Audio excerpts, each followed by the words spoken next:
I hope you understood the Rutherford model of atom as well as J.J. Thomson's model of atom. And we also learned there were some drawbacks in Rutherford model of atom.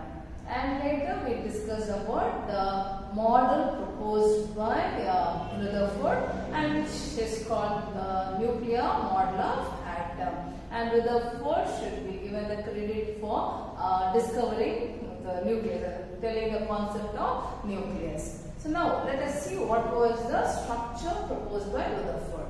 Rutherford, as we know, he told that the positively charged particle, which is called nucleus, will be present in the center, and the electrons will be revolving around this positive charge, right, in their own circular orbit. In their own orbit, they will be revolving around the nucleus. That's what Rutherford told about the structure of atom. Yes, that's what he told. According to Rutherford, he said the positive charge particle, which is called nucleus, will be present in the center, and a negative charge particle will be revolving around the nucleus in their own circular orbit. This is the structure proposed by Rutherford. According to Rutherford, electrons revolve around the nucleus in a circular orbit. So this is the model proposed. But there were some drawbacks. Okay, again this also received drawbacks from certain other scientists. So what are the drawbacks? So these are the drawbacks. Okay, so let us take the drawbacks of Rutherford model of atom. According to the other scientists, they told if any particle is moving in a circular orbit, if anything is moving in circular orbit, what will happen? It will gain acceleration, right? So it will be moving up speed, right? It will be moving very fast. So any particle in a circular orbit would undergo acceleration. It's moving, so it will gain the momentum and it will be moving very fast. So when a particle is moving, especially a charged particle is moving and it is in acceleration, what will happen? They will be radiating energy. They will be giving out energy. During acceleration, charged particle will radiate energy. So it is moving at the high speed, and when it is moving in high speed, the charged particle will be give off the energy. It will be radiating energy as they are moving in a circular path, and the energy is also they are losing. So after certain time what will happen? They will fall into the nucleus. Thus, revolving electron would lose energy and finally fall into the nucleus.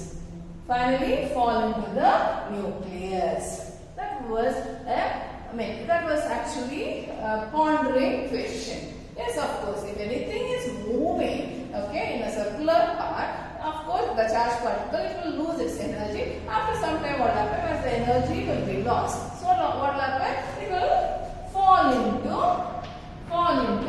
nucleus. If the electron move into nucleus, then the atom is no longer stable. Okay, so it won't be stable. Then, if atom is no longer stable, then we won't be seeing the matter in whatever form it is in, right? So if you are seeing sodium, potassium, iron, copper, silver, barium, they are all nothing but matter, right? So they are in their form because they are stable.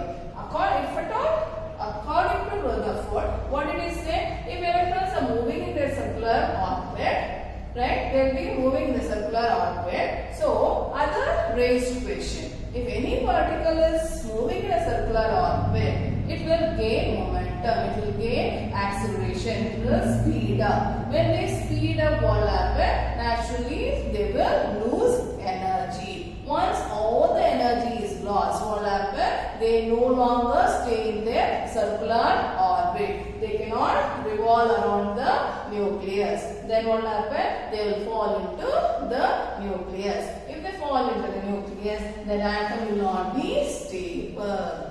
Now, what? To do, right? So what is the model of atom? By then, one more scientist by name Neils Bohr.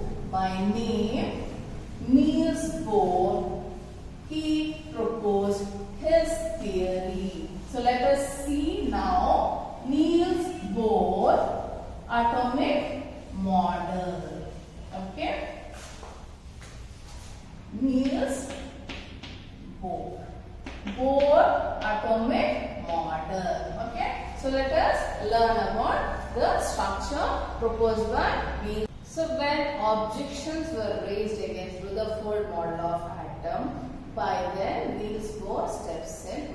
He also would have worked on the theories. Okay, then he put forward some of his postulates. Okay, so when the objections were raised against Rutherford model, Niels Bohr put his postulates on the structure of atom.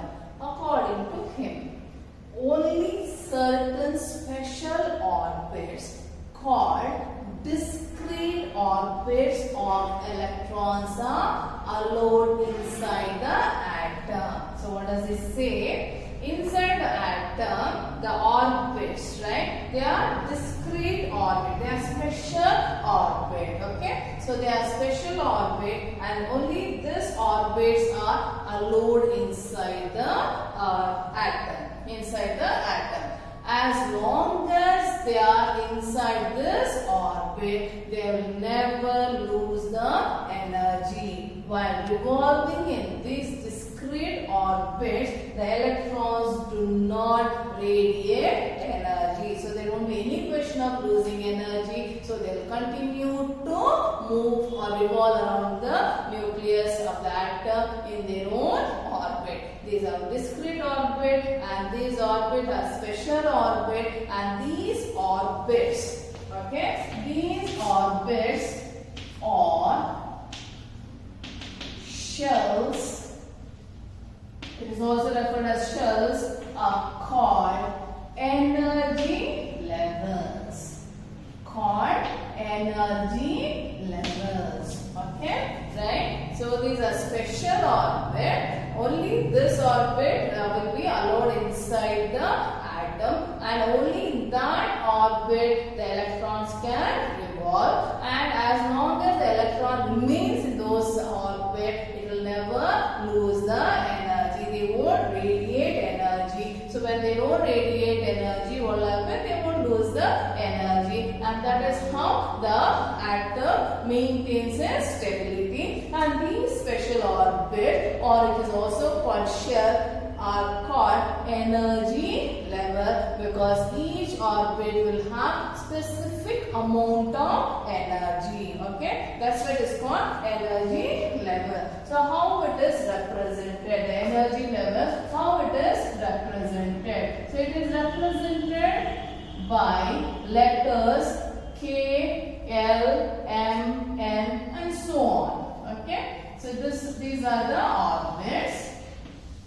Okay, these are discrete orbits, and the electrons will be revolving in these orbits. As long as they are revolving in these orbits, there is no question of losing the electron. And they are assigned these energy levels, or it is called shells, or it is also called orbits, right? And these are given name. What are the name given? The first energy level, or the first shell. The first shell is given or assigned the letter K.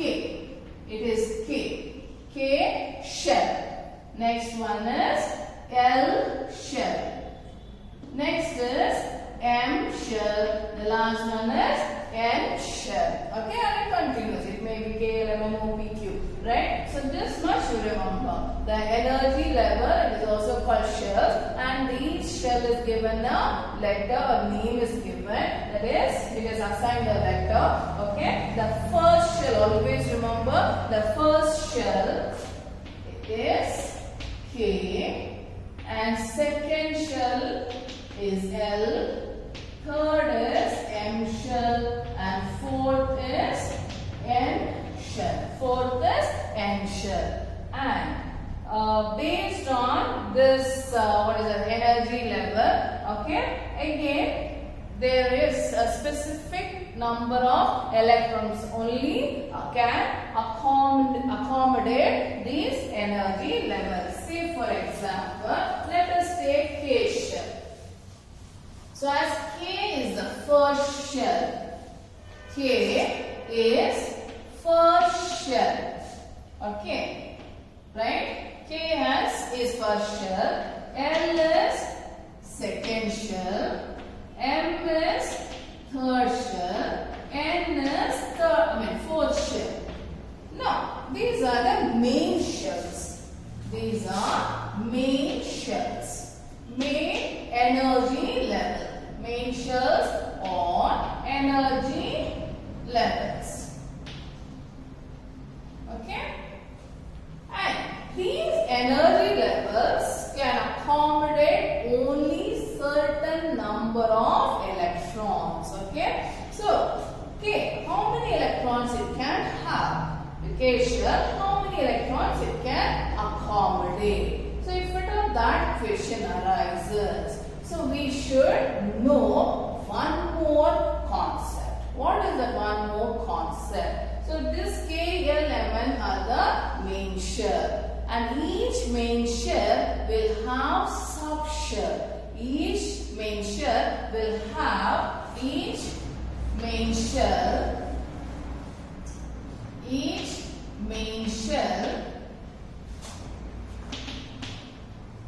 will have subshells. So which are those subshells? So the subshells are S, P, D, F. These are the subshells. S, P, D, F is the subshell. Which are the main shells? Main shells are K, L, M, N. Now, listen carefully. K is the first shell. K is the first shell. So, it will have only one subshell. It will have only one subshell. And which might be the subshell it will have? It will have S as subshell. It has only S subshell. Okay. So, let me finish off with this. L is second shell. L is second shell. So, it will have two subshells. It will have two subshells. If you ask me which are those two subshells, it is S and T. It is S and T. Now, M is the third subshell. So, how many subshells it will have? It will have three subshells. That is S, P, D. Okay. Now, you can tell me the M shell. M shell is the fourth shell. M is fourth shell. So, how many subshells it will have? It will have all the four shell. S, P, D, F. Okay. Now, I just recall this once again. Okay. So, according to Bohr, okay, according to Neils Bohr, he says that electrons will revolve around their discrete orbit. As long as they are in this orbit, they will never lose their energy. They never lose their energy.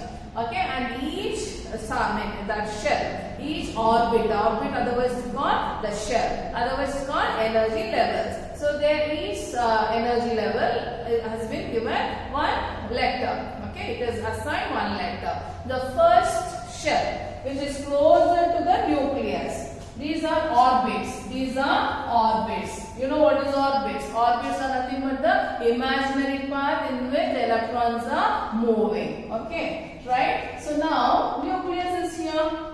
Nucleus. This is nucleus. And now we will put the circle. N is nucleus. Around the nucleus, the electrons are moving. The first energy level, the first orbit closer to the nucleus has been given K, right? The second is L. The next is M. The last one is N. And you can continue if you want. right? So these are what main energy levels, and each energy level will have subshell. Subshells are always 4. You can have main energy levels, you can have many, but subshells are only 4. Which are those subshells? They are SPDF. SPDF are the 4 subshells. Okay, now we understood what is main shell and what is subshell. Now, K is the first shell. K is the first shell. As K is first shell, how many subshell it has? It has only 1.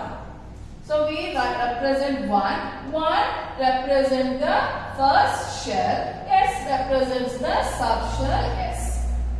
L is the second one. So it has 2 subshell, that is 2S and 2P. S and P. Second, this 2 number represent the which orbit it is, which subshell it is. Okay, it's quantum number they say. Okay. M is third one. So as this is third one, it has 3 subshells. So it has 3S, 3P and 3D. Right? And N is fourth one. So it has 4S, 4P, 4D and 4F. Okay? So this is how you have to remember. Now I'll explain this later. Now, how many electrons each shell can accommodate? I was telling that each main shell can accommodate only certain number of electrons. So let us see K, how many electrons it can have. As it is first shell, okay, and here we use a principle called Pauli's exclusion principle. According to Pauli's exclusion principle, okay, we have to follow this number. Okay, this formula. 2 is constant. N refers to the quantum number, that is the number assigned to the shell, and you know what is the square. Let me take. Now K is what? The first shell. So we write 2 as it is, constant, and N refers to the quantum number.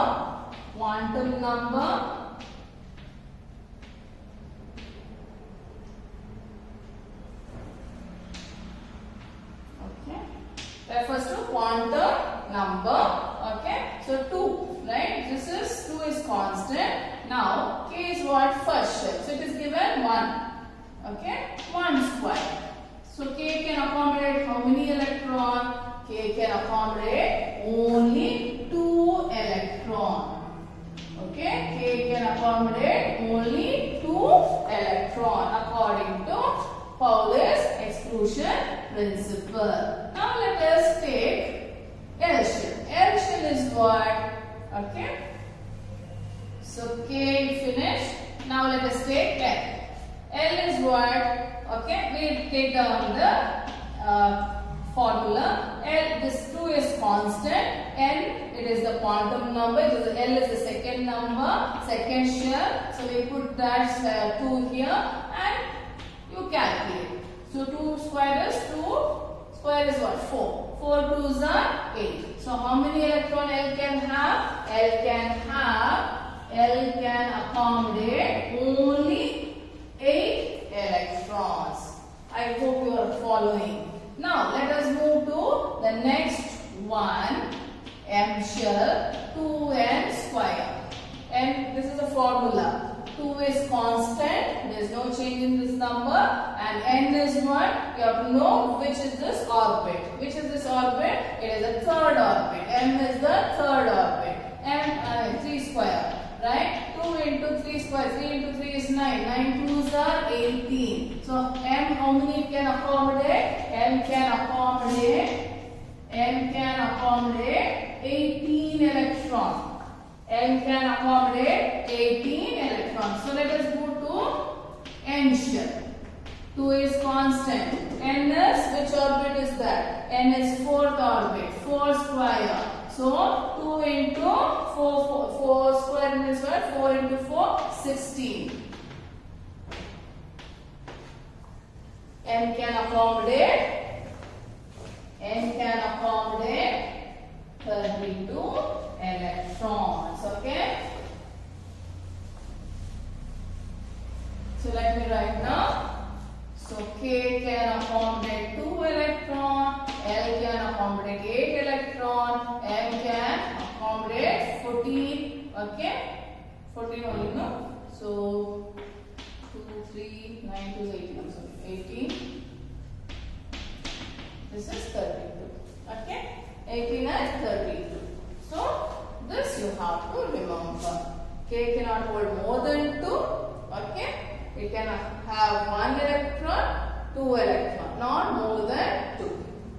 L can accommodate lesser, that is 7, 6, 5 can accommodate, but not more than 8. Same thing here also, it can accommodate lesser than 18, but not more than 18. And also same thing. Okay, I hope now you have understood. Now we know the structure of atom. Okay, so we know in by then James Chadwick also discovered the electron.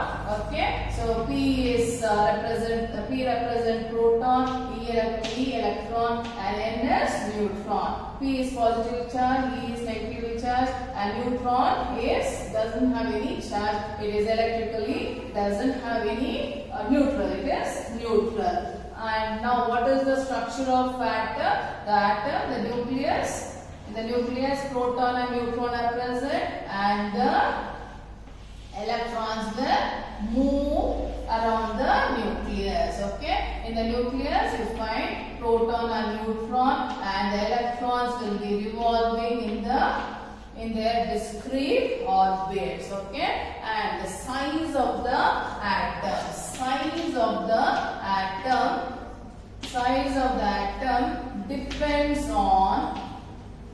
depends on the number of electrons. Size of an atom depends on the number of electrons present in it. Okay, number of electrons present in it. That also you remember. The size of an atom depends on the number of electrons. That will help you while teaching the electronic configuration. So this much I hope you understood, right? So you should learn. You have learned that is J.J. Thomson's model of atom, and we also learned about Rutherford model of atom as well as Neils Bohr model of atom. I think the concepts are clear. Once you go through it, okay, then we'll continue with electronic configuration. Thank you.